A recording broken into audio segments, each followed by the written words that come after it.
तो BCom 6 semester computer applications का subject है मल्टीमीडिया सिस्टम।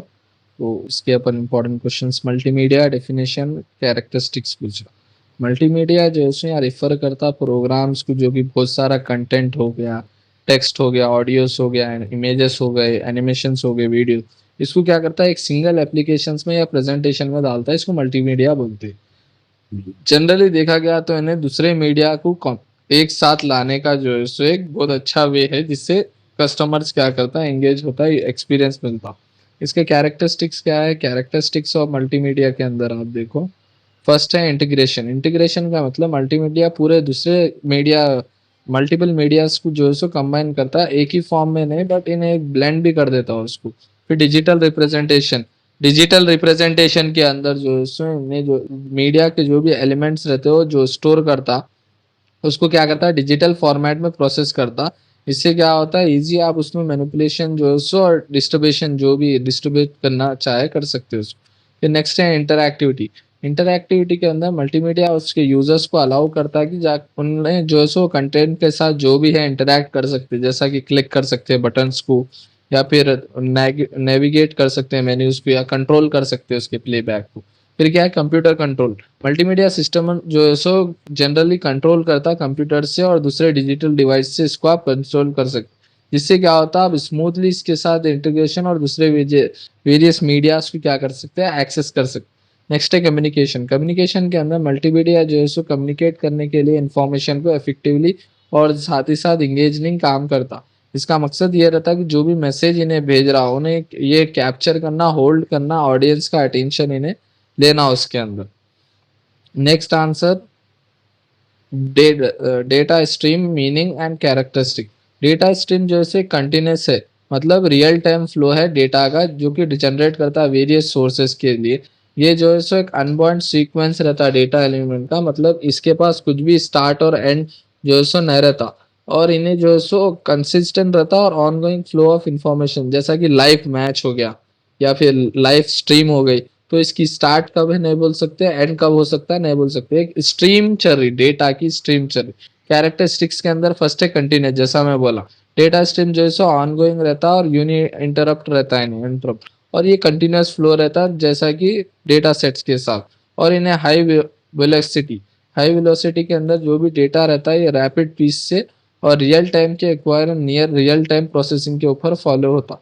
फिर वॉल्यूम, वॉल्यूम के अंदर डेटा स्ट्रीम जो है सो ज़्यादा अमाउंट में वॉल्यूम का डेटा कंटेंट करता, जिससे क्या होता है बहुत हाई रेट्स रहते हैं इसके। फिर इन्हें टाइम सेंसिटिव, यहाँ पे जो भी डेटा स्ट्रीम रहती है वो क्विकली होना रहता और टाइमलेस जो है सो क्रूशियल रहता है यहाँ पे एनालिसिस करना डेटा स्ट्रीम को और डिसीजन बनाना। फिर अनबाउंडेड, अनबाउंडेड के अंदर ना पोटेंशियल ही इनफाइनाइट रहते डेटा स्ट्रीम, मतलब इसका फिक्स पॉइंट नहीं रहता कब इन्हें एंड होगा कब इसमें स्टार्ट होगा। फिर हेट्रोजीनियस, हेट्रोजीनियस के अंदर डेटा जो भी आता और डिफरेंट सोर्सेस के ऊपर, तो उन्हें क्या करता बहुत सारे डिफरेंट फॉर्मेट्स के ऊपर उन्हें जो है सो काम करता। नेक्स्ट है डिजिटल रिप्रेजेंटेशन ऑफ ऑडियो। इसके अंदर फर्स्ट है सैम्पलिंग। ये प्रोसेस शुरू होता है सैम्पलिंग के, जाके एंग्लो ऑडियो सिग्नल जो है रेगुलरली आते रहते, जहाँ पे इससे क्या होता है आप मेजर करते लाउडनेस कितना है, एम्पलीट्यूड मतलब कितनी आवाज़ रह रही, तो साउंड वेव स्पेसिफिक पॉइंट्स और स्पेसिफिक टाइम पे रहते, मतलब कभी जोर से बोले तो ज़्यादा रहते, कम हल्लो बोले तो कम रहते। फिर नेक्स्ट है क्वांटिजेशन। क्वांटिजेशन के अंदर जो भी है सैंपल के एम्पलीट्यूड लाउडनेस जो भी है ये क्वांटिटाइज रहते हैं, मतलब यहाँ पे इनका नंबरिकल वैल्यूज ईच एग्जांपल का हम नहीं दे सकते। जो भी नंबरिकल वैल्यू रिप्रेजेंट रहता है बाइनरी नंबर्स में रहता, मतलब यहाँ बिट्स के थ्रू, बिट्स नंबर्स को बिट्स बोलते हैं इसमें, ताकि इन्हें डिटरमाइन करता है कि कितनी रेंज में कितनी ऑडियो ज़्यादा है कितनी कम है। फिर नेक्स्ट है एनकोडिंग। एनकोडिंग के अंदर इन्हें जो भी सैंपल जिसको आते इन्हें एनकोड करता है डिजिटल फॉर्मेट के थ्रू। इसके अंदर इन्हें कन्वर्ट करता है जो भी है बाइनरी नंबर से इसको एक स्पेसिफिक फाइल फॉर्मेट, जैसा कि VAV, WAV हो गया, MP3 हो गया और AAC, ये ऐसे फॉर्मेट्स में इन्हें कन्वर्ट करता। फिर बिट डेप्थ, यहाँ जो है सो इन्हें नंबर ऑफ बिट्स कितने आ रहे हैं एक सैंपल के अंदर वो देखता, और हायर बिट्स को कितना प्रोवाइड करना ग्रेटर डायनामिक रेंज, ताकि बेटर अच्छी क्वालिटी आ सकती वो देखता। फिर सैम्पलिंग रेट, यहाँ पे जो भी नंबर ऑफ सैंपल्स इन्हें लिया पर सेकंड के हिसाब से या जो भी मेजर करा इन्हें हेड्स के, तो यहाँ पे हायर सैम्पलिंग रेट का मतलब ये है कि इन्हें ज़्यादा ओरिजिनल ऑडियो सिग्नल्स को कैप्चर कर रहा है, जिससे कि ज़्यादा से ज़्यादा फिटिलिटी आती। तो डिजिटल ऑडियो फाइल्स के अंदर जो भी ये जो रिजल्ट है प्रोसेस जो भी डिजिटल ऑडियो फाइल्स का है, ये जो है सो स्टोर होता है ट्रांसमिट के अंदर और इन्हें प्लेबैक और डिजिटल डिवाइस के अंदर इन्हें काम लेता। फिर नेक्स्ट क्वेश्चन फोर्थ है speech generation analyse and transmission. Speech generation को हम जो सो स्पीच सिंथेसिस भी बोलते हैं। यहाँ जो है सो एक प्रोसेस रहता है कि आर्टिफिशियल स्पीच मतलब रियल नहीं डुप्लीकेट स्पीच बनाने की। इसके अंदर क्या करते हैं, जो भी टेक्स्ट रहता है उसको आउटफॉर्म फॉर्ट इनटू ऑडिबल स्पीच में रहता, जैसा कि टेक्स्ट को ऑडियो में करोबल। यहाँ पे क्या टेक्निक्स यूज होते, पहला है क्वांटिटेटिव सिंथेसिस। इसके अंदर इनला प्री रिकॉर्ड जो भी पहले से रिकॉर्ड करे हुए स्पीच है उसका सेगमेंट देखते। और साथ ही साथ नेक्स्ट है फॉर्मेट सिंथेसिस। इसके अंदर जो भी मॉडलिंग और वोकल ट्रैक्स इनला कर रहे यहाँ पे जनरेट करते हुए स्पीच के साउंड्स के लिए। फिर न्यूरियल नेटवर्क सिंथेसिस, यहाँ पे ना बहुत डीपली स्टडी करते लर्न करते और जनरेट करते और अच्छे नेचुरल दिखना बोल के स्पीच। फिर स्पीच एनालिसिस के अंदर है आपको स्पीच एनालिसिस यहाँ पे इन्वॉल्व होती है कि मीनिंगफुल इंफॉर्मेशन क्या आ रही है स्पीच के सिग्नल्स के। जैसा कि किया एक्सपर्ट इसका इंक्लूड करता है फ्यूचर एक्सट्रैक्शन। इसमें आप क्या कैरेक्टरिस्टिक्स फाउंड करते, पिच फाउंड करते, फ्रीक्वेंसी फाउंड करते और इसका एम्पलीट्यूड मतलब लाउडनेस कितना है वो फाउंड करते। फिर स्पीच रिकॉग्नाइजेशन के अंदर जो भी इन्हें वर्ड्स बोला है इसको कन्वर्ट करते हैं टेक्स्ट के अंदर। फिर स्पीच आइडेंटिफिकेशन के अंदर यहाँ पे आप पहचानते कि कौन बोल रहा हो स्पीच। फिर उसके बाद सेंटिमेंट एंड एनालिसिस के अंदर आप यहाँ पे इमोशनल टोन आ रहा है क्या नई स्पीच में इमोशनल, तो वो देखते। तो वॉइस असिस्ट ये एप्लीकेशन कैसा यूज होते, कॉल सेंटरों में आप यूज होते, लाइक वॉइस असिस्टेंस में यूज होते, मतलब एक रोबोट बात करता आर्टिफिशियल स्पीच रहती हो। फिर नेक्स्ट है स्पीच ट्रांसमिशन। स्पीच ट्रांसमिशन के अंदर ये एक प्रोसेस है जहाँ पे स्पीच को आप सिग्नल देते हैं एक लोकेशन से दूसरे तक जाने के लिए। जैसा कि इसके की कंसिडरेशन क्या है, डिजिटाइजेशन के एंग्लो स्पीच को क्या करता है डिजिटल डाटा में कन्वर्ट करता और कंप्रेशन के अंदर इन्हें साइज जो डिजिटल स्पीच का डाटा है उसको साइज को क्या करता कम करता और ताकि इन्हें जल्द से जल्द एक दूसरे से शेयर हो सके। उसके बाद नेटवर्क प्रोटोकॉल्स के अंदर इन्हें नेटवर्क प्रोटोकॉल्स यूज करता VoIP voice over internet protocol इसका फुल फॉर्म है, ताकि इन्हें स्पीच को पूरे नेटवर्क्स पे फैला सके। फिर लेटेंसी के अंदर इन्हें कम से कम डिले होना ट्रांसमिशन जो भी है और रियल टाइम में मैच करना कम्युनिकेशन को वो दिखाता है। जैसा कि फोन कॉल आप करें, आप यहाँ हेलो बोले तो नहीं भी वहां सुनता है, रियल टाइम में हो रही बात वो है। नेक्स्ट है image analysis recognization and transmission. Image analysis जो है यहाँ पे एक मीनिंग निकालते हैं आप जो भी इंफॉर्मेशन है क्या है डिजिटल इमेज के अंदर।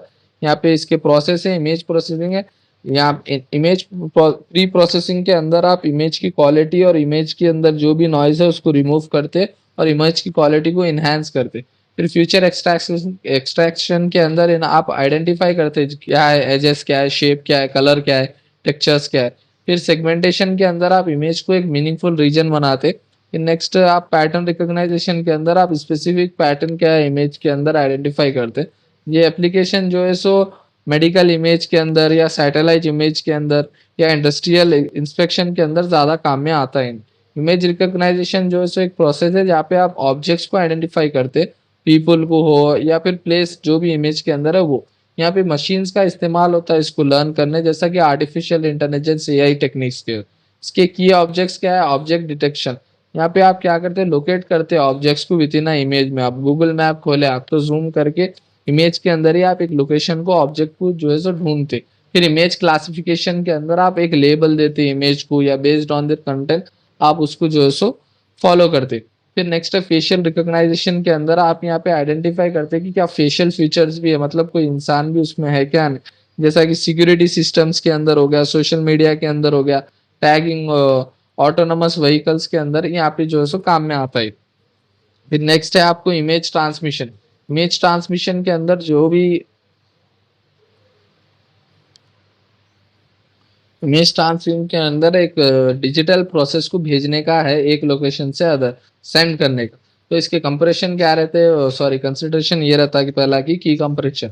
यहाँ पे आप साइज कम करते हैं इमेज के फाइल का ताकि उन्हें जल्द से जल्द एक दूसरे को सेंड हो जाए, जैसा कि JPEG हो गया PNG के अंदर आप कन्वर्ट करते हो उसको। नेटवर्क प्रोटोकॉल्स के अंदर आप नेटवर्क के प्रोटोकॉल्स यूज करते हैं, HTTP और FTP।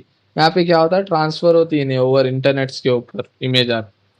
फिर बैंडविच, बैंडविच के अंदर आप इंश्योर करते हैं जो भी सफिशिएंट बैंडविच है वो स्मूथली आपकी इमेज का जो है सो ट्रांसमिशन करना बोल के। फिर रिजोल्यूशन एंड क्वालिटी के अंदर आप बैलेंस करते हैं इमेज की क्वालिटी हो या फाइल की साइज हो, और ट्रांसपेरेंट ट्रांसमिशन स्पीच के अंदर। ये एप्लीकेशन जो है सो इंक्लूड होते हैं किसके अंदर, ऑनलाइन फोटो शेयर के अंदर, वीडियो स्ट्रीमिंग्स के अंदर, रिमोट से सेंसिंग के अंदर इतना यूज होते ज़्यादा से ज़्यादा। Next question, video representation analysis digitalization and transmission. Video represent क्या है, एक वीडियो रिप्रेजेंट एक सीक्वेंस है जहाँ पे इमेजेस को एक फ्रेम के अंदर देखते हैं आप। एक फ्रेम जो है डिजिटल फ्रेम रहता, या फ्रेम रेट्स जो है सो फ्रेम्स पर सेकंड के हिसाब से FPS के ऊपर ना काम करते। यहाँ पे स्मूथनेस जो है सो मोशन की डिटरमाइन करता है इन्हें। डिजिटल वीडियो जो है सो ऑडियो भी उसके साथ आवाज़ भी इंक्लूड रहती, जो कि वो फ्रेम्स के हिसाब से मैच करते हुए रहती। तो फिर नेक्स्ट है वीडियो एनालिसिस। वीडियो एनालिसिस के अंदर यहाँ पे मीनिंगफुल इंफॉर्मेशन को जो है इन्हें एक्सट्रैक्ट करता, और यहाँ पे वीडियो को सीक्वेंस में डालता। इसके एक्सपेक्ट क्या है, मोशन को डिटेक्ट करना, मोशन डिटेक्शन है, और फिर ऑब्जेक्ट ट्रैकिंग है, ऑब्जेक्ट को ट्रैक करता है नहीं। उसके बाद सीन डिडक्शन है, सीन डिडक्शन में चेंज कहाँ ना सीन्स के अंदर वो फाइंड करता। फिर एक्टिविटी रिकॉग्नाइजेशन के अंदर आइडेंटिफाई एक्शंस और बिहेवियर्स को इन्हें आइडेंटिफाई करता। ये जो है सो सर्विलेंस हो गया, स्पोर्ट्स एनालिसिस हो गया, वीडियो एडिटिंग में इन्हें ज़्यादा काम में आता। फिर वीडियो डिजिटलाइजेशन के अंदर जो है सो इन्हें एंग्लो वीडियो सिग्नल्स को एक डिजिटल फॉर्मेट में ट्रांसफर करता है। इसके स्टेप से पहला सैम्पलिंग, इन्हें फ्रेम्स को रेगुलर इंटरवल्स पे देखता। फिर क्वांटिटाइजेशन के अंदर इन्हें असाइन करता डिजिटल वैल्यूज को पिक्सल कलर के हिसाब से। फिर कंप्रेशन के अंदर इन्हें फाइल साइज को रिड्यूस करता, ताकि कोड्स के अंदर जैसा H264 MP4, ये डिजिटल ये इसलिए होते क्योंकि डिजिटल वीडियो यहाँ पे स्टोर रहती प्रोसेस डिजिटल फाइल के अंदर। फिर वीडियो ट्रांसमिशन के अंदर इन्हें इन्वॉल्व करता है अपने डिजिटल वीडियोस को जो है सो डेटा के ऊपर सेंड करने के लिए, या फिर नेटवर्क्स को सेंड करने के लिए। की कंसिडरेशन इसका है, पहले बैंडविड्थ, सफिशिएंट नेटवर्क होना ताकि स्मूथ प्लेबैक चलना बोल के। फिर स्ट्रीमिंग प्रोटोकॉल्स के अंदर इन्हें प्रोटोकॉल्स यूज करता है, जैसे RTP हो गया, RTSP हो गया, और HTTP हो गया लाइव स्ट्रीम के वास्ते, HLS। फिर बफरिंग के अंदर इन्हें टेम्परली स्टोर करता डेटा को, ताकि आगे जाके कुछ परेशानी ना हो ना बोल के। फिर अडेप्टिव स्ट्रीमिंग के अंदर इन्हें एडजस्ट करता वीडियो क्वालिटी को, ताकि नेटवर्क कंडीशंस के ऊपर इन्हें एडजस्ट करता उसको। फिर कंटेंट डिलीवरी नेटवर्क CDNS के अंदर इन्हें डिस्ट्रीब्यूट करता है वीडियो कंटेंट को, ताकि जियोग्राफिकली लोग सर्वर्स के ऊपर क्लोजर जो है यूजर इसको देख सके बोल के। फिर नेक्स्ट है एनिमेशन। नेक्स्ट क्वेश्चन है animation concept, language and transmission. Animation का कॉन्सेप्ट ये है कि ये प्रोसेस है जहाँ पे हम क्रिएट करते इल्यूजन और मोशन को डिस्प्ले करने के लिए 46 फ्रेम्स के अंदर रैपिड सक्शन में।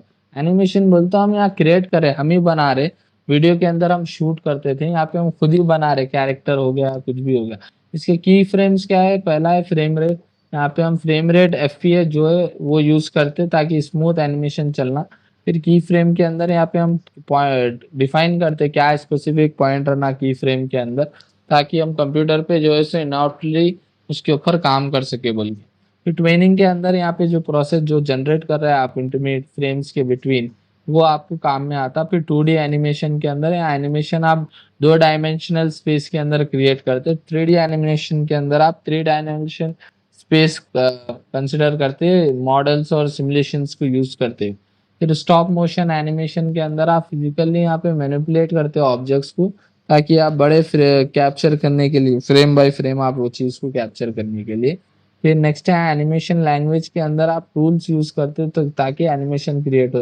एग्जाम्पल के तौर पे आप यूज करते जावा स्क्रिप्ट यूज करते यहाँ पे वेब पेज एनिमेशन बनाने के लिए। एग्जाम्पल के तौर पे कैनवास हो गया, WebGL हो गया। फिर एक्शन स्क्रिप्ट यूज करते आप, जैसा कि यहाँ पे यूज होता अडोब फ्लैश यूज करते ताकि इंटरैक्टिव एनिमेशंस बन सके बोल के। फिर पाइथन यूज करते लाइक लाइब्रेरीज लाइक पैगामा और ब्लेंडर्स, जो कि एनिमेशन क्रिएटर्स के वास्ते आप यूज कर सकते। फिर C++, ये जो है सो प्रोफेशनल 3D एनिमेशन सॉफ्टवेयर है। तो SVG स्केलेबल वेक्टर ग्राफिक्स, ये यूज करते हैं आप वेक्टर बेस्ड वेब एनिमेशंस बनाने के लिए। तो ये एनिमेशन सॉफ्टवेयर है, अडोप्ट एनिमेट हो गया, ब्लेंडर हो गया, माया हो गया, ये एनिमेशन सॉफ्टवेयर्स के यूज होते हैं। फिर एनिमेशन ट्रांसमिशन के अंदर आप इन्वॉल्व करते एनिमेशन का कंटेंट क्या है उस पर डिलीवर करने के लिए।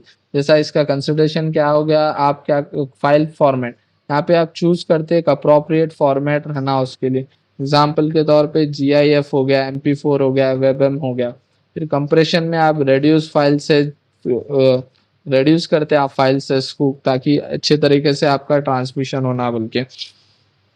फिर नेक्स्ट है स्ट्रीमिंग के अंदर जब आप एनिमेशन को डिलीवर करते हो वो रियल टाइम में कंटेंट डिलीवर होना वो भी चेक करते। फिर बैंडविड्थ के अंदर आप इंश्योर करते कम से कम बैंडविड्थ रहना ताकि उन्हें स्मूथली चल सके बोल के। फिर कोडेक्स के अंदर आप करेक्ट कोड यूज करते ताकि सेलेक्टेड फाइल फॉर्मेट पे आप उस पर जाना हो।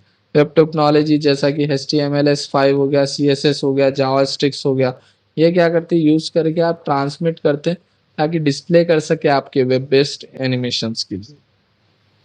Next JPEG। JPEG क्या है? JPEG जो है सो फर्स्ट इसका फुल फॉर्म है जॉइंट फोटोग्राफिक एक्सपर्ट ग्रुप।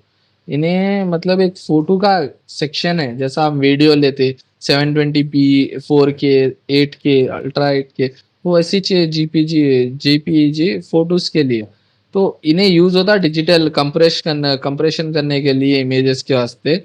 ये डिजाइन करते कि कंप्रेस करना फोटोग्राफिक इमेजेस को, ताकि उनका कम से कम स्टोरेज में और वही क्वालिटी में आना बोल के यूज होता है इन्हें स्टोर। फिर इसका कंप्रेशन क्या है? JPEG जो है सो लूजली कंप्रेशन रहता, ताकि इन्हें जो भी इमेज आ रही डाटा को इसमें क्या करता है, इन्हें डिस्कार्ड नहीं करता इसकी क्वालिटी को।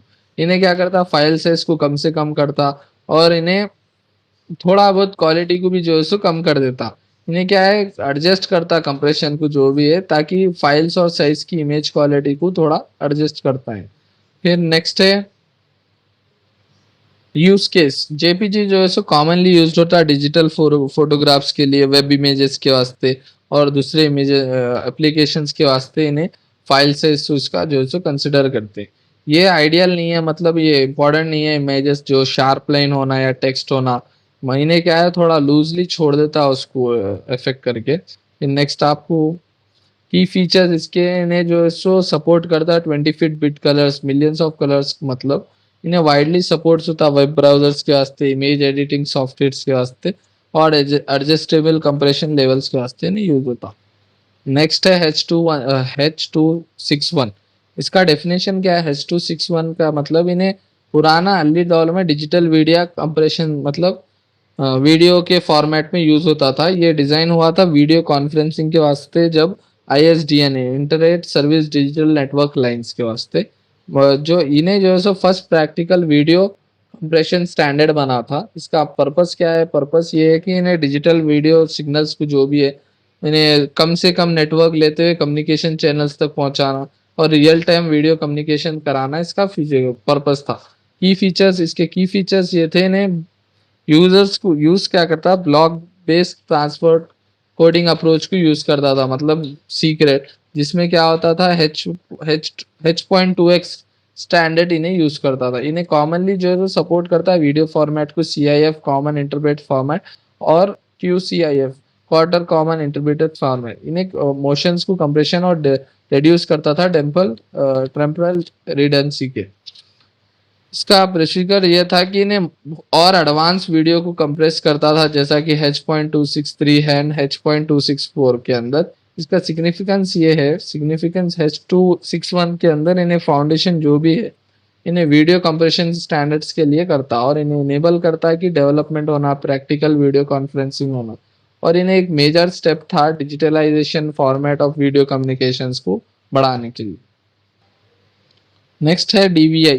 इसका डेफिनेशन क्या है? DVI जो वो डिजिटल विजुअल इंटरफेस, मतलब इन्हें वीडियो को डिस्प्ले करने का एक इंटरफेस है जहाँ पे डेवलप हुआ था transmitting signal digital video signals के थ्रू, ताकि एक कंप्यूटर उसके डिस्प्ले डिवाइस जैसा कि प्रोजेक्टर हो गया, मॉनिटर हो गया, उसमें डिस्प्ले करने का स्क्रीन है समझो आप ही। इसका पर्पस क्या है? इन्हें हाई क्वालिटी डिजिटल कनेक्शन बताता ताकि आपको ग्राफिक कार्ड या डिस्प्ले जो है सही दिखना और इन्हें रिप्लेस कर दिया, ओल्डर एनालॉग को, वीजीए स्टैंडर्ड को इन्हें रिप्लेस कर दिया। इसके टाइप्स क्या क्या है? डीवीआईडी, डिजिटल ओनली ट्रांसमिट, इन्हें क्या करता, ट्रांसमिट करता डिजिटल सिग्नल्स कुछ खाली। और डीवीआईए एनालॉग ओनली, इसमें क्या करता है, इन्हें एनालॉग सिग्नल्स को ट्रांसमिट करता। फिर डीवीआई जो है सो इंटीग्रेटेड, यहाँ पे इन्हें दोनों ट्रांसमिट दोनों भी करता है, इन्हें डिजिटल हो गया, एनालॉग सिग्नल्स को हो गया। फिर इसके की फीचर्स क्या है? इन्हें सब हाई रेजोल्यूशंस को जो है सो वीजीए में सपोर्ट करता, और इन्हें प्रोवाइड करता है आपको सही क्लियर इमेज या हाई क्वालिटी के साथ आपको, ताकि कंपेयर करें तो एनालॉग सिग्नल्स कनेक्शन से आपको ज़्यादा हाई क्वालिटी के इमेजेस प्रोवाइड करता। और इन्हें सपोर्ट करता कि सिंगल लिंक के थ्रू डुअल लिंक हो गया, कॉन्फ़िगरेशन हो गया, या जो भी सपोर्ट हायर रेजोल्यूशन है उसको भी इन्हें सपोर्ट करता। और इन्हें सुपर सीडेड मतलब बहुत फास्ट जो है सो काम करता है एचडीएमआई में और डिस्प्ले पोर्ट्स के अंदर। इसके सिग्निफिकेंस ये क्रूशल रोल था, ताकि ट्रांसमिट करना एनालॉग से जो है सो डिजिटल डिस्प्ले में लाना बहुत क्रूशल था। और इससे क्या हो गया, कंप्यूटर्स की डिस्प्ले क्वालिटी जो है सो और ज़्यादा इम्प्रूव होगी। नेक्स्ट है ऑप्टिमल स्टोरेज। नेक्स्ट क्वेश्चन, इसका मतलब क्या है? ऑप्टिमल स्टोरेज एक टाइप ऑफ स्टोरेज है जहाँ पे मीडियम स्टोरेज रख सकते हैं आप। और यहाँ पे इसका यूज कैसा होता है? लेजर्स के थ्रू आप वो डेटा को पढ़ सकते, लिख सकते वो डेटा। और इन्हें छोटे छोटे पिट्स के अंदर और surface of disc C disc के अंदर स्टोर होता। ये कैसा काम करता? हाउ इट्स वर्क, यहाँ एक लेजर बीम जो है सो फोकस करती सरफेस को जो भी डिस्क के है। और यहाँ नेक्स्ट क्या है, लेजर जो है सो रीड करता, फिर वो उसको क्या करता, रिफ्लेक्ट करता लाइट से पिट्स के थ्रू, और रिप्रेजेंट करता आपको डेटा। यहाँ क्या है, न्यू पिट्स जो है सो नया डाटा लिखने के काम में आते। Types, CD compact disc. Types के अंदर फर्स्ट है सीडी कंपैक्ट डिस्क। इन्हें क्या होता है, ऑडियोस को स्टोर करने या डेटा को यूज करने आता है। इसके अंदर सीडी रोम हो गया, सीडी आर हो गया, या सीडी आर डब्ल्यू हो गया। फिर डीवीडी, डीवीडी के अंदर जो है सो डिजिटल वर्सटाइल डिस्क। इन्हें क्या है, हायर स्टोरेज कैपेसिटीज को सीडी से ज़्यादा और ज़्यादा डेटा को स्टोर करने यूज होता। और जैसा कि मूवीज हो गया, डेटा हो गया, इसके अंदर इन्हें डीवीडी रोम, डीवीडी आर डब्ल्यू और डीवीडी रैम जो है सो यूज कर। ब्लूरेज डिस्क, ये जो है सो और ज़्यादा कैपेसिटी स्टोर करना डीवीसी से ज़्यादा ब्लूरेज डिस्क यूज करते। और इन्हें हाई डेफिनेशन वीडियोस और डाटा को स्टोर करती, इस्तेमाल करती। इसके फीचर्स ये है कि इन्हें कम से सस्ता है आपको, और पोर्टेबल है, और ज़्यादा से ज़्यादा डेटा आपको स्टोर कर सकता। लिमिटेशंस क्या क्या है इसके? इन्हें स्पीड इसकी स्लो है, और ड्राइव्स, और इन्हें जो है स्क्रैचेस और डैमेज को नहीं संभाल सकता। और इन्हें बहुत कॉमन हो गया, और पहले सॉलिड स्टेट में ड्राइवर्स जो है सो क्लाउड स्टोरेज का इस्तेमाल कर रहे। नेक्स्ट क्वेश्चन था मल्टीमीडिया फाइल सिस्टम, उसको स्किप करा मैं क्योंकि वो सेम है अबव ऊपर जो मल्टीमीडिया एक्सप्लेन करा हूँ। तो नेक्स्ट है section management. Next question, section management जो है एक प्रोसेस है जहाँ पे आप एक मेंटेन करते यूजर का इंटरेक्शन हो गया, वेब एप्लीकेशन सर्वर्स को जो है सो मल्टीपल रिक्वेस्ट को जो भी आ रही है उसको एक मेंटेन करते हैं। यहाँ पे आप जो है जो भी सर्वर आ रहा है उसको है ना रिकॉग्नाइज कर सकते हैं, ट्रैक कर सकते हैं इंडिविजुअल्स यूजर्स को, और नेविगेट कर सकते हैं एप्लीकेशन के थ्रू। इसका पर्पस क्या है? इन्हें जो है सो यूजर स्पेसिफिक डेटा को जो है सो अक्रॉस मल्टीपल एचटीटीपी रिक्वेस्ट के ऊपर डालता, और एचटीटी जो है सो आपको स्टेटलेस प्रोटोकॉल में रखता। यहाँ पे प्रोवाइड क्या है, पर्सनलाइज्ड और यूजर एक्सपीरियंस के अंदर इन्हों प्रोवाइड करते, और मेंटेन सिक्योरिटी करते, और लार्जर लॉगिन्स को स्टेटस को देखते रहते। टेक्निक्स, इसके की टेक्निक्स ये कुकीज। पहले कुकीज के अंदर स्मॉल टेक्स्ट फाइल जो भी स्टोर होते ब्राउजर के अंदर हो, तो यहाँ पे इन्हें स्टोर सेक्शन को आइडेंटिफाई करता हो डेटा को। फिर section ID unique identifier assign होता हर यूजर सेक्शन को, तो इन्हें उसके हिसाब की कुकीज और यूआरएल्स पैरामीटर्स रखता। फिर सर्वर साइड सेक्शंस के अंदर जो सेक्शन डेटा इन्हें स्टोर कर रहा सर्वर्स के अंदर, ये सिर्फ क्लाइंट के आईडीज के वास्ते या क्लाइंट के स्टोर्स के वास्ते ही रहती। फिर यूआरएल ये राइडिंग के अंदर इन्हें जो भी लॉग इन लॉग आउट हो गए सेशन, फिर उन्होंने डायरेक्टली इसको क्या करता है, ट्रांसमिट करता है यूआरएल के अंदर। Next question, transport system definition. Transport subsystem. Transport subsystem जो है सो एक हिस्सा है कम्युनिकेशन सिस्टम का, और इन्हें रिस्पॉन्स इसका ये जिम्मेदारी रहती है, इन्हें ट्रांसफर जो है सो डेटा को दो एंड पॉइंट्स तक करने का इसकी जिम्मेदारी रहती है। इन्हें जो है सो ऑपरेट करता है ट्रांसपोर्ट लेयर, जैसा कि OIS हो गया, TCP हो गया, या फिर /IP मॉडल। इसका पर्पस ये जो है सो end to end communication service जो है सो प्रोवाइड करता, और नेक्स्ट इन्हें इंश्योर करता जो भी रिलायबल रहना, ट्रस्ट रहना, और डेटा एफिशिएंसी डिलीवर रहना, मतलब डिलीवर हो जाना वो लोग। और इन्हें इश्यूज को हैंडल करता है, जैसा कि सेगमेंटेशन हो गया, रीअसेंबली हो गया, एरर कंट्रोल हो गया, और जो फ्लो कंट्रोल, ये ऐसे इश्यूज को भी इन्हें जो है हैंडल करता है। इसके की फंक्शंस है सेगमेंटेशन एंड रीअसेंबली।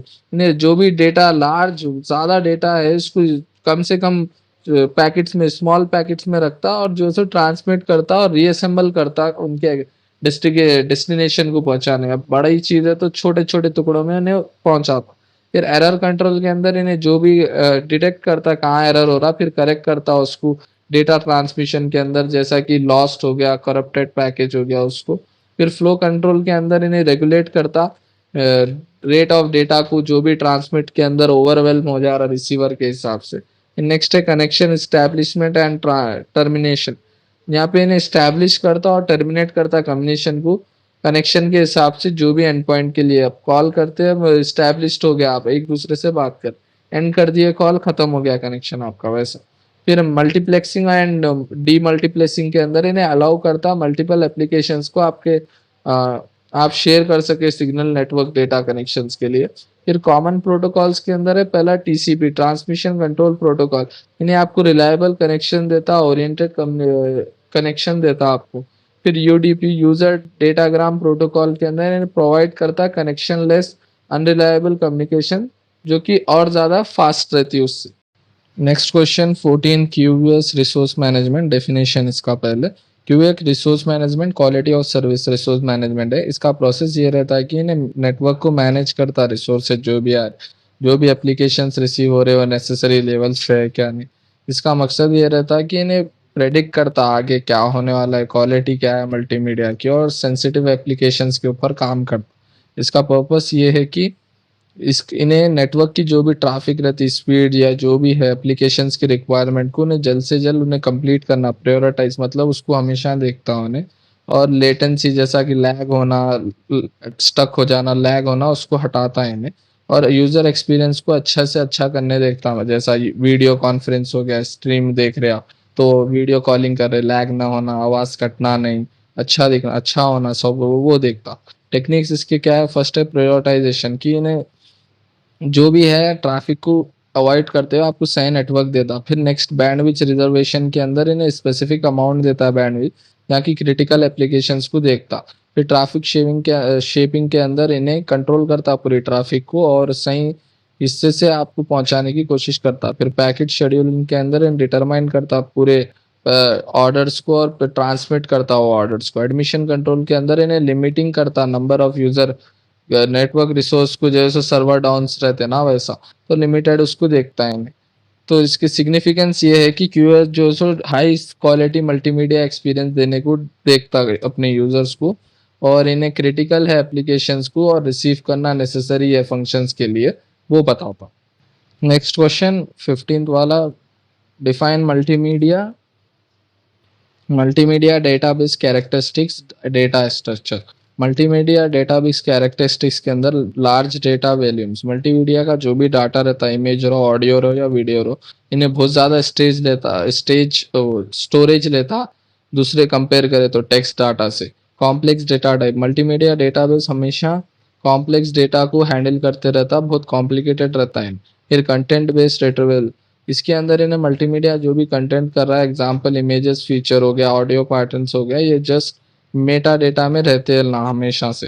फिर टेम्पोरल एंड स्पेसिकल रिलेशनशिप्स के अंदर मल्टीमीडिया डेटा हमेशा टाइम बेस्ड सीक्वेंस को देखता है, इन्वॉल्व करता है, जैसा वीडियो हो, ऑडियो हो, और इसके स्पेचुअल रिलेशनशिप्स इमेजेस के साथ रहते। फिर रियल टाइम रिक्वायरमेंट्स के अंदर सब थोड़े मल्टीमीडिया एप्लीकेशन जो है सो एग्जाम्पल के तौर पे स्ट्रीमिंग, वीडियो कॉलिंग हो गया, जूम मीटिंग ऐसा। तो यहाँ पे रियल टाइम एक्सेस होना ज़रूरी है, रियल टाइम मीडिया डिलीवर होना ज़रूरी है यहाँ पे आपको। उसके बाद मेटा डेटा मैनेजमेंट के अंदर इन्हें जो भी है मैनेज करता डेटा को और सही तरीके से डिलीवर करने को देखता। फिर next multimedia database data structure, यहाँ पे जो भी ऑब्जेक्ट रिलेशन डेटाबेस है ORDBS, यहाँ पे एक्सटेंड करता हूँ रिलेशनल डेटाबेस को और हैंडल करने देखता कॉम्प्लेक्स जो भी डेटा है, और यूज़र को डिफाइन करता हो डेटा टाइप्स के हिसाब से। फिर सूटेबल नेक्स्ट है, फिर उसके बाद उन्हें क्या करता, सूटेबल मतलब जहाँ सही दिख रहा उन्हें स्टोर करने के लिए वहाँ रखता, और एक सही जगह पे उसको हमेशा उठा के रखता। फिर ऑब्जेक्ट ओरिएंटेड डेटाबेस के अंदर OODBS, यहाँ स्टोर करता हूँ डेटा को ऑब्जेक्ट के वाइज, मतलब एट्रीब्यूट्स उसके प्रियोरिटी क्या है वो हिसाब से, और इससे क्या होता बेटर सपोर्ट मिलता है उन लोगों को, और कॉम्प्लेक्स डाटा को भी हम सही तरीके से मैनेज कर सकते। फिर कंटेंट बेस्ड इंडेक्शन स्ट्रक्चर में जो भी फीचर्स इन्हें एक्सट्रैक्ट मतलब निकाल रहा टेक्निक से वो डेटा के अंदर से, वो कंटेंट के एग्जाम्पल्स के जैसा स्पेसिफिकल इंडेक्स, यहाँ क्या है इमेज निकाल रहा है वीडियो डेटा के अंदर से, फीचर वेक्टर्स के अंदर आप इमेज और ऑडियो के फीचर्स को यहाँ पे देख रहे। तो टेम्परेल डेटा स्ट्रक्चर के अंदर यहाँ पे टाइम बेस्ड सीक्वेंस के हिसाब से चलता है इन मल्टीमीडिया के, जैसा कि टाइम सीरीज डेटाबेस हो गया, मल्टीमीडिया डेटाबेस हो गया, वो हिसाब से चलता। फिर ग्राफ डेटाबेस के अंदर यहाँ पे इन्हें रिप्रेजेंट करता कॉम्प्लेक्स रिलेशनशिप रिप्रेजेंट करता जो कि मल्टीमीडिया के और ऑब्जेक्ट्स के रहते सोशल नेटवर्क्स पे जब भी आप वीडियो कंटेंट देखते सो। नेक्स्ट क्वेश्चन, मल्टीमीडिया सेनोरेशन reference and distribute environment. Multimedia सेनोरेशन रेफरेंस का मतलब रेफरेंस मॉडल, मल्टीमीडिया का जो भी सेनोरेशन रहता है ये यूजर यूज करते हैं उनके मॉडल्स को डिफाइन करने के लिए, और मीडिया स्ट्रीम्स को वो रिलेटेड टाइम्स के वास्ते यूज होता। इसके अंदर मास्टर टाइम सोर्स इन्वॉल्व रहता, और जो कि रेफरेंस स्ट्रीम अगर आप कर रहे तो काम में आता है इन्हें सेनोरिस्ट, जैसा कि कॉमन रेफरेंस मॉडल इसमें सोर्स बेस्ड सेनोरेशन इन्हें टाइमिंग ऑफ स्ट्रीम्स को कंसिडर करते रहता। फिर डेस्टिनेशन बेस्ड सेनरेशन, इन्हें जो है सो डेस्टिनेशन को सनराइज करता जो भी स्ट्रीम्स की है उसके रिसेप्शन के फॉर्म पे। फिर इंटरमीडिएट नोट सेनरेशन के अंदर यहाँ पे इन्हें इंटरमीडिएट नोट्स की हेल्प से जो है सो सेनरेशन करता। इसका पर्पज ये है कि इन्हें कॉमन टाइमलाइन रखता पूरे मीडिया के सिस्टम्स के लिए, और इंश्योर करता जो भी इसकी रिलेटेड मीडिया रेडी प्लेबैक को उससे करेक्ट ऑर्डर के हिसाब से करेक्ट टाइम से चलना बोल के। मल्टीमीडिया सिमुलेशन इन डिस्टर्ब सिस्टम के अंदर जो भी इतना चैलेंजेस क्या क्या फेस करते हैं, पहले नेटवर्क लेटेंसी एंड जिटर, जो भी डिले आता नेटवर्क के अंदर लैग होता सेनरेशन इशू होता वो चैलेंज फेस होता। फिर क्लॉक सेनरेशन के अंदर इतना मेंटेन करना पूरे क्लॉक्स को, मतलब यहाँ का टाइम अलग रहता इंडिया का बाहर का अलग रहता, वो उससे भी क्या होता थोड़ा लैगिंग इशू हो आता। फिर बैंडविड्थ लिमिटेशन के अंदर यहाँ पे इंसमिडेंट सही तरीके से जितना होना है नेट उतना नहीं प्रोवाइड हुआ तो यहाँ डिले होता है, इफेक्ट होता है सेनरेशन के अंदर सेकोरेशन की जो भी है। फिर डिस्टर्ब्ड प्रोसेसिंग के अंदर कोऑर्डिनेट करना सेनरेशन और मल्टीपल सर्वर्स के साथ क्लाइंट्स को रखना कॉम्प्लेक्स रहता। फिर इसके सोल्यूशन है ये टाइम स्टैपिंग, जैसा कि मीडिया पैक को ऐड करते रहना आप, और अलाइवल टाइम्स को फिर बफर रखना बफरिंग टाइम में। फिर उसके बाद प्रोटोकॉल सेनरेशन प्रोटोकॉल्स के अंदर रियल टाइम ट्रांसपोर्ट प्रोटोकॉल रखना, real time transport control protocol रखना। मास्टर क्लॉक सेनरेशन के अंदर आप जो है यहाँ पे प्रोटोकॉल जैसा एनटीपी है वो यूज करना, और साथ ही साथ एनटीपी यूज करना, और साथ ही साथ यहाँ पे अडेप्टेड सेनरेशन लगाना आप। फिर नेक्स्ट है सिग्निफिकेंस के अंदर सेनरेशन जो भी डिस्ट्रीब्यूट कर रहे हैं आप एनवायरनमेंट में, जो भी एप्लीकेशंस हो जैसा कि वीडियो कॉन्फ्रेंसिंग के एप्लीकेशंस हो, ऑनलाइन गेमिंग के हो, या मल्टीमीडिया डिस्टर्ब स्ट्रीमिंग्स के हो, यहाँ पे अलाउ करना कि यूजर्स को ज़्यादा से ज़्यादा स्मूथली उनका यूज कर सके वो चीज़, और पूरे सोर्सेज के अक्रॉस उनका सही तरीके से यूज करना वो अलाउ करना हमें। Next question, MHEG definition. MHEG multimedia and hypermedia experts group का MHEG इसका फुल फॉर्म ये रिप्रेजेंट करता मल्टीमीडिया को और हाइपरमीडिया को इंफॉर्मेशन को रिप्रेजेंट करता है। इन्हें जो है सो इंटरैक्ट करता है एक दूसरे से मल्टीमीडिया एप्लीकेशंस के साथ। इसका पर्पस ये है जो भी प्लेटफॉर्म इंडिपेंडेंट इन्हें प्रोवाइड कर रहा है तो यहाँ पे इन्हें वहाँ पे भी अपना कंटेंट डिलीवर करता मल्टीमीडिया प्लेटफॉर्म्स पे, ताकि जो भी क्रिएट कर रहे एप्लीकेशंस को उससे सही जैसा कि इंटरैक्ट होना, जैसा टेलीविजन हो गया कॉस्किस और दूसरे अदर मल्टीमीडिया प्लेटफॉर्म्स हो गए। फिर इसके फीचर्स ये है ऑब्जेक्ट ओरिएंटेड। MHEG जो है सो ऑब्जेक्ट्स को रिप्रेजेंट करता है मल्टीमीडिया के एलिमेंट्स और उसके इंटरेक्शंस के साथ। फिर इंटरैक्टिव्स के अंदर इन सपोर्ट करता है इंटरेक्शन जो भी रह रहे बटन्स हो मेन्यूज हो और दूसरे इंटरैक्टिव एलिमेंट्स को, ये टेम्परेचर सेनरेशन के अंदर इन्हें एमएचएसी को अलाउ करता और प्रेस्क्राइब करता उसकी मीटिंग्स को और सेनरेशंस को मल्टीमीडिया एलिमेंट्स के अंदर। फिर प्लेटफॉर्म इंडिपेंडेंस के अंदर एमएचएसी जो है एप्लीकेशंस है जो कि डिफरेंट डिफरेंट प्लेटफॉर्म्स पे रन करते हैं उनके कंपेयर उनके सूटेबल के हिसाब से। फिर सीन बेस्ड के अंदर इन्हें ऑर्गेनाइज कंटेंट जो भी कंटेंट है उसको सीन्स में भी कन्वर्ट करता है एमएचजीसी।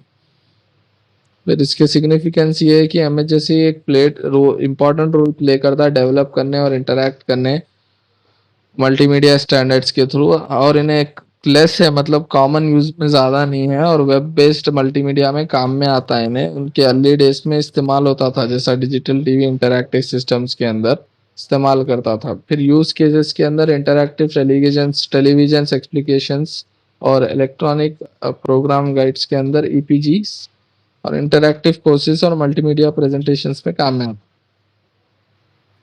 नेक्स्ट क्वेश्चन है रिसोर्स मैनेजमेंट। रिसोर्स मैनेजमेंट एक प्रोसेस है जहाँ पे आप प्लान करते, अलोकेट मतलब रखते, कंट्रोल करते चीज़ों को रिसोर्स में ताकि स्पेसिफिक गोल्स को अचीव करना। इसके अंदर सही तरीके का इस्तेमाल होना, आपके पास जो जो मटेरियल है और उसको कम से कम वेस्ट जाना उसके अंदर से, वो उसका देखते आप। इसका पर्पस ये रहता है कि जो भी आप रिसोर्सेस है आपके पास वो इफेक्टिवली सही तरीके से और जल्द से जल्द काम में आना बोल के, और इन्हें उसका शॉर्टेज ना होना और डुप्लीकेट ना रहना वो चीज़ा, इसका ये मकसद रहता, पर्पस ये रहता, और कम से कम कॉस्ट के अंदर चीज़ा बनना बोल के देखते। इसके की एस्पेक्ट्स ये है, पहला है रिसोर्स एलोकेशन, इन्हें रिसोर्सेज को कंप्लीट करता डिमांड्स के साथ। फिर रिसोर्स शेड्यूलिंग के अंदर इन्हें प्लान और यूज रिसोर्स को ओवर टाइम में करता। फिर रिसोर्स मॉनिटर के अंदर इन्हें मॉनिटर करते रहता जो और एफिशिएंसी के साथ काम में लेता यूटिलाइजेशन जो भी है उसके। फिर रिसोर्स रिकवरी के अंदर जो भी नहीं यूज हुआ सो है उसको सही तरीके से कहाँ काम में लेना वो देखता। फिर टाइप्स ऑफ रिसोर्स के अंदर है, पहला है फिजिकल रिसोर्सेज जैसा कि हार्डवेयर हो गया, इक्विपमेंट्स, मटेरियल, ये फिजिकल है। फिर डिजिटल रिसोर्सेज के अंदर बैंडविड्थ, नेटवर्क हो गया, स्टोरेज हो गया, प्रोसेसिंग का पावर, ये डिजिटल है। ह्यूमन रिसोर्सेज के अंदर पर्सनल्स है, स्किल्स है, वो देखते हैं। फाइनेंशियल रिसोर्सेज के अंदर बजट एक आता। फिर सिग्निफिकेंस में अंदर रिसोर्स मैनेजमेंट जो है सो एक सक्सेसफुल ऑपरेशन के लिए और बिजनेस ऑर्गेनाइजेशन के लिए एक बहुत अहम चीज़ है। और ये जो है इससे आप लिमिटेड रिसोर्सेज से अपने ऑर्गेनाइजेशनल गोल्स को यूज कर सकते हैं कि कम से कम इस्तेमाल करके सही तरीके से काम कैसा निकालना। और मल्टीमीडिया के लिए ये जो है एक स्मूथ प्लेबैक रहता। Next question multimedia composition integration. Multimedia composition के अंदर जो भी ये प्रोसेस है जहाँ पे मल्टीमीडिया प्रेजेंटेशन हो रहा है या फिर एप्लीकेशन जो भी बहुत सारे मीडिया एलिमेंट्स को जुड़ा रही है, यहाँ पे जो इन्वॉल्व होता, प्लानिंग होता, स्ट्रक्चर होता और फ्लो डिजाइन को देखते हैं या मल्टीमीडिया कंटेंट को देखते हैं। जैसा कि इसका की एस्पेक्ट्स है स्टोरी बोर्डिंग, यहाँ पे प्लान करते कौन से सीक्वेंस ऑफ इवेंट्स को लाइन बाय लाइन कैसा ऐड करना। फिर मीडिया सिलेक्शन के अंदर कौन से सेलेक्ट करना मीडिया को आप अप्रोप्रिएट, वो देखते हैं इसके अंदर। फिर उसके बाद लेआउट एंड डिजाइन के अंदर आप अरेंज करते कौन सा कहाँ आना सीन स्क्रीन पे ये हो। फिर ऑथरिंग के अंदर आप सॉफ्टवेयर टूल्स को यहाँ पे क्रिएट करते फाइनल प्रोडक्ट एडिटिंग हो गया ऐसा बनाने के लिए। फिर एसेंशियली देखा गया तो ये पूरे मल्टीमीडिया के टुकड़ों को, थोड़े थोड़े डाटा को टुकड़ों को जुड़ा के एक सही मीनिंगफुल वे बनाने का तरीका है। मल्टीमीडिया इंटीग्रेशन के अंदर यहाँ पे जो भी प्रोसेस कंबाइंड दूसरे डिफरेंट मीडिया टाइप से इन्वॉल्व हो रहा पूरे यहाँ वहाँ से, इसका मतलब ये है कि इन्हें इंश्योर करता है कि जो जो दूसरे दूसरे नेटवर्क्स है वो सब जने मिलके सही काम करना। जैसा कि इसके की एक्सपेक्ट है सैनिटाइजेशन, यहाँ पे इन्हें कोऑर्डिनेट करना टाइमिंग्स के साथ दूसरे मीडिया प्लेटफॉर्म्स हो। फिर इंटरैक्टिव के अंदर यहाँ पे इनेबल करना यूजर्स के इंटरेक्शन को और मल्टीमीडिया कंटेंट को, और इनकोडिंग एंड डिकोडिंग के अंदर इन्हें कन्वर्ट करना पूरे मीडिया फाइल्स को और अप्रोप्रिएट फॉर्मेट में। फिर डेटा स्ट्रीम मैनेजमेंट के अंदर इन्हें हैंडल करना जो भी फ्लो ऑफ डेटा जैसे स्पीड हो है। इसका मतलब ये है कि इन्हें जो भी टेक्स्ट हो, ऑडियो हो या इमेज हो या वीडियो को पूरों को एक साथ डाल के स्मूथ चलना है इन्हें बोल के बताता हूँ। जैसा कि व्हाट्सएप पे अगर आप वीडियो कॉल कर रहे तो आप मैसेज कर रहे तो भी स्मूथली हो रहा, बात कर रहे तो भी स्मूथली बात जारी, और जो है सो दिख रहा भी आपको वीडियो कॉल में सही, वो सही रहता। नेक्स्ट क्वेश्चन है विर्चुअल रियलिटी। फिर डेफिनेशन, मतलब ये कंप्यूटर जनरेट रहता, मतलब विर्चुअल मतलब रियल नहीं रहता, कंप्यूटर जनरेट चीज़ें रहते हैं यहाँ पे। इसका पर्पस ये रहता कि यूजर एक्सपीरियंस अच्छा रहना और रियल को इन्हें मिलाते हुए चलता, और इमेजिनेटेड वर्ल्ड जैसा एनिमी हो गया है बेस्ट एग्जांपल। एनिमी है, स्टोरी क्या है, स्टोरी थोड़ी बहुत रियल रहती मगर बनाई हुई जो चीज़ है वो कंप्यूटर से बनी हुई रहती। इसके की कंपोनेंट्स क्या है? डिस्प्ले अच्छा रहता है इसका, मतलब और डिस्प्ले क्वालिटी अच्छी रहती, सेंसर मोशन ट्रैकिंग रहती, सॉफ्टवेयर एनवायरनमेंट क्रिएशन के लिए काम में आता। एप्लीकेशन जैसा कि वर्चुअल रियलिटी के एप्लीकेशंस क्या क्या है? गेमिंग, गेम खेलते हैं आप, रियल में थोड़ी खेल रहे, फोन में खेल रहे। ट्रेनिंग सिमुलेशन हो गया, एजुकेशन हो गया, ऑनलाइन जो भी मेडिकल प्रोसीजर्स, ये क्या है? एप्लीकेशन है इसके थोड़े। ये इसका सिग्निफिकेंस ये है कि इन्हें एक्सपीरियंस अच्छी तरीके से देना सामने वाले को, और रियलिस्टिक दिखाना चीज़ें, जो भी दिखा रहा, रियल तो नहीं है मगर रियलिस्टिक दिखाने की कोशिश करना और ऑफर करना। एंटरटेनमेंट हो गया, ट्रेनिंग हो गया, वो ऑफर करना है। नेक्स्ट क्वेश्चन है इसका, multimedia preparation end devices used in multimedia preparation. Multimedia preparation का मतलब ये एक प्रोसेस है जहाँ पे क्रिएट करते हैं आप और ऑर्गेनाइज करते हैं मल्टीमीडिया कंटेंट को। यहाँ पे बहुत सारे स्टेजेस रिक्वायर्ड होते हैं, जैसा planning, capturing, editing, encoding and distribution के फाइनल स्टेजेस। पहला क्या है? प्लानिंग। यहाँ पे आप पर्पस, आपका एक मकसद डिसाइड करते हैं और कौन सी ऑडियंस के लिए आप कर रहे हो वो एक डिसाइड करते हैं। फिर स्टोरी बोर्ड या स्क्रिप्ट लिखते हो उसके बाद। फिर ओवरऑल पूरा कैसा रहेगा उसका प्लान करते हैं आप। फिर कंटेंट कैप्चर के अंदर आप रिकॉर्ड करते हो, ऑडियो हो गया या वीडियो हो गया या फिर फोटोग्राफ्स रहते या फिर ग्राफिक्स डिजाइन करते, ताकि वो चीज़ों को सही आना बोल के। फिर एडिटिंग के अंदर जो भी आप रिकॉर्ड करें, ऑडियो वीडियो, उसको कट करते, अरेंज करते क्लिप्स को, इफेक्ट्स लगाते, ट्रांजिशंस लगाते, टेक्स्ट लगाते, ऑडियो और वीडियो को मिक्स करते और एक एडिटिंग वीडियो बनाते। फिर एनकोड के अंदर आप जो भी है उस फाइल्स को क्या करते, अब 1 GB के तो उसको कंप्रेस करते मीडिया फाइल्स को, ताकि स्टोरेज और ट्रांसमिशन बनना बचना। अब 1 GB के तो उसको 500 GB में 500 MB में कन्वर्ट करते, आधे आधा कम कर देते, ताकि शेयर करे तो भी जल्दी जाना, और जो है सो अपने को भी इजी रहना रखने के लिए। डिफरेंट फॉर्मेट्स में भी आप इसको कन्वर्ट करते हैं। फिर डिस्ट्रीब्यूशन के अंदर क्या है? आप पब्लिश कर रहे हैं इसको, मतलब पब्लिक में अपलोड कर रहे हैं आप वीडियो को, वो है यहाँ पे। जैसा कि कंटेंट को फिजिकल मीडिया हो गया या फिर स्ट्रीमिंग नेटवर्क्स के अंदर हो गया। फिर इसके अंदर devices used in multimedia preparation के अंदर फर्स्ट है कैमरा। कैमरा का वो इमेजेस और वीडियो को लेने के लिए। फिर माइक्रोफोन नेक्स्ट, इससे क्या होता है? रिकॉर्ड करने के लिए। ऑडियो इंटरेस्ट मतलब माइक्रोफोन्स या इंस्ट्रूमेंट म्यूजिक के लिए। फिर कंप्यूटर्स और डेस्कटॉप्स एंड लैपटॉप्स को या एडिट करने के लिए, मल्टी फाइल्स को देखने के लिए। फिर ग्राफिक टैबलेट्स, यहाँ पे नेटवर्क डिजाइन करने के लिए, ग्राफिक डिजाइन करने के लिए। फिर स्कैनर्स, स्कैनर्स यहाँ पे स्कैन करने के लिए जो भी मटेरियल है। फिर ऑडियो एडिटिंग सॉफ्टवेयर्स, मतलब ऑडियो के वास्ते, आवाज साफ करने के वास्ते सॉफ्टवेयर यूज होते। वीडियो एडिटिंग सॉफ्टवेयर, एग्जांपल के तौर पे adobe premium pro, Da Vinci resolve, ये एक सॉफ्टवेयर है वीडियो एडिटिंग के। और ऑडियो एडिटिंग के एडोक्सिटी, अडोब ऑडिशन, ये ऑडियो के सॉफ्टवेयर है। ग्राफिक्स सॉफ्टवेयर के अंदर अडोब फोटोशॉप, GMI, ये एक इमेज क्रिएट करने के लिए, एडिट करने के लिए। फिर एनिमेशन सॉफ्टवेयर के अंदर अडोब एनिमेट, ब्लेंडर, यहाँ पे आप क्रिएट कर रहे हैं एनिमेशन जो भी है। फिर एनकोडिंग सॉफ्टवेयर के अंदर एग्जांपल हैंड ब्रेक, यहाँ पे आप कंप्रेस आधा कर रहे, कम कर रहे हैं आपके फाइल के स्टोरेज को। फिर स्टोरेज डिवाइस के अंदर HDD, SSD, यहाँ पे आप लार्ज मीडिया फाइल्स को भी इसके अंदर स्टोर कर। नेक्स्ट है मल्टीमीडिया कम्युनिकेशन, लास्ट आंसर। यहाँ पे थोड़े आंसर्स मैं स्किप करा क्योंकि वो इम्पोर्टेंट नहीं है, यही पढ़ो। ये प्रोसेस इसलिए इंफॉर्मेशन, ताकि आइडियाज यूज करके डिफरेंट मीडिया और टेक्स्ट बेस से आप जो से कम्युनिकेशन कर सकना, लाइक ऑडियो, वीडियो, इमेजेस या ग्राफिक्स के थ्रू आप इसे एंगेज कर सकना है एक्सचेंज। एग्जाम्पल के तौर पे की एक्सपेक्ट इसके इंटीग्रेशन ऑफ मीडिया, यहाँ पे जो सो बहुत सारे वेरियस मीडिया टाइप्स को डिलीवर करते हैं आप मैसेज करने के लिए इफेक्टिवली। इंटरैक्टिव एलिमेंट्स के अंदर मल्टीमीडिया कम्युनिकेशन जो भी फीचर्स आपको प्रोवाइड करता है वो एक्टिवली आप पार्टिसिपेट करते हैं, एंगेज करते हो कंटेंट के साथ। फिर डिजिटल ट्रांसमिशन के अंदर आपको जो भी मल्टीमीडिया फाइल है आपकी कम्युनिकेट करती है डिजिटल टेक्नोलॉजी के साथ, हो ट्रांसमिशन और डिलीवरी के साथ, उसके साथ। फिर डाइवर्स एप्लीकेशंस के अंदर आप वाइड रेंज ऑफ कॉन्टेक्स्ट, बहुत सारे कॉन्टेक्स्ट यूज करते हैं, जैसा पर्सनल कम्युनिकेशन से प्रोफेशनल प्रेजेंटेशंस और एंटरटेनमेंट, बहुत सारी चीज़ें आप यूज करते हैं। एग्जाम्पल है वीडियो कॉन्फ्रेंस, जूम मीटिंग हो गया, गूगल मीट हो गया, यहाँ पे रियल टाइम ऑडियो और वीडियो कम्युनिकेशन बताता हूँ। फिर ऑनलाइन प्रेजेंटेशन के अंदर PPT हो गया, जैसा स्लाइड्स और इमेजेस, वीडियोस आप इसमें और एनिमेशन से प्रेजेंट करते। सोशल मीडिया प्लेटफॉर्म जैसा इंस्टाग्राम, टिकटॉक, ये इसमें क्या है? बहुत सारे इमेजेस और वीडियोस और कम्युनिकेशन होती। ऑनलाइन लर्निंग के अंदर कोर्सेज जो भी है, कोर्सेज आप लेते खरीदते, जिससे इंटरैक्टिव सिमुलेशन रहती है। और डिजिटल मार्केटिंग के अंदर जैसा वीडियो एड्स चलते, इंटरैक्टिव वेब पेज वो है, कम्युनिकेट कर रही है आपसे मीडिया।